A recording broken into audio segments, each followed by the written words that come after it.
Greetings, friends and metal detectorists across the fruited plains. Steve Okino here with History in the Hand Metal Detecting. It is November 4th. It is in the 40s. There's a wind, and we have a new permission today. We're going to be searching the grounds of what was an old elementary school in a small town here in north central Pennsylvania. So I'm sure other people have been here, but it is our privilege today, if you will join me. Let's snoop around and see if we can find some history to hold right in our hand. Metal detecting. It's full of adventure, full of planning, for some camaraderie. Ready, Ryan? Oh yeah. It's full of elation, frustration, and even inspiration. People do it for all sorts of different reasons. Me? I just want to hold a little history in the hand. Lincoln Penny. We will not let that deter us. We will keep searching for older things. On to the next. I see the rim of a penny right there. And I don't think it's going to be super old because it's not very deep. I see Mr. Lincoln right there. 1940. So that's a wheat cent. Look at that. 1940. That's in actually pretty good condition. For a coin that's that old, that's wonderful. That's neat. All right, on to the next.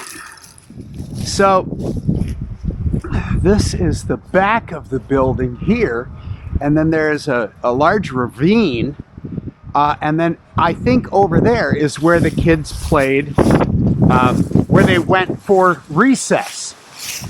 So we'll have to get over there and check it out. Well, we have a high tone here. It's not really deep. It does not appear that I was very accurate with my plug. That's an iron nail. So, oh, look at that. Found a dime. Nifty. On to the next.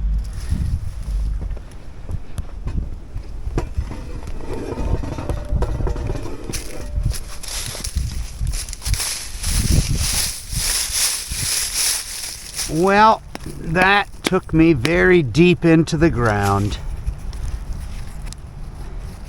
We know that it's porcelain lined,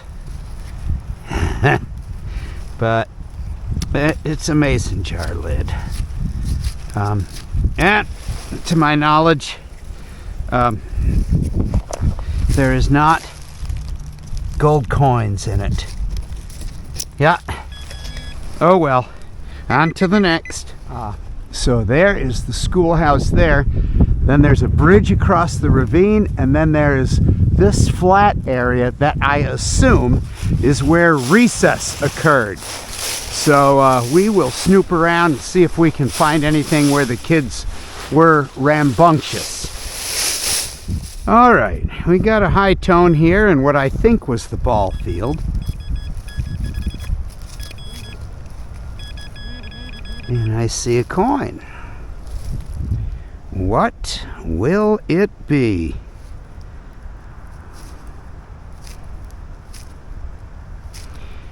I see the reverse of a wheat penny right there. There's Mr. Lincoln. Oh my goodness, I don't know if we're gonna I don't think we're gonna get a date off of that one. Possibly. I don't believe. I do not think. I think that there were some coal ashes dumped here, so that's going to keep us from getting a date off of that. I think the back side seems fine, but the front side is just completely toasted But let's keep looking, see if we can find something a little bit older than that. I believe the school was built in the late 1800s. So I think there has to be some old stuff here. Let's keep looking. On to the next. Possible nickel signal here. Although there is coal. There's coal in here, so we never know what, because coal sets the thing off.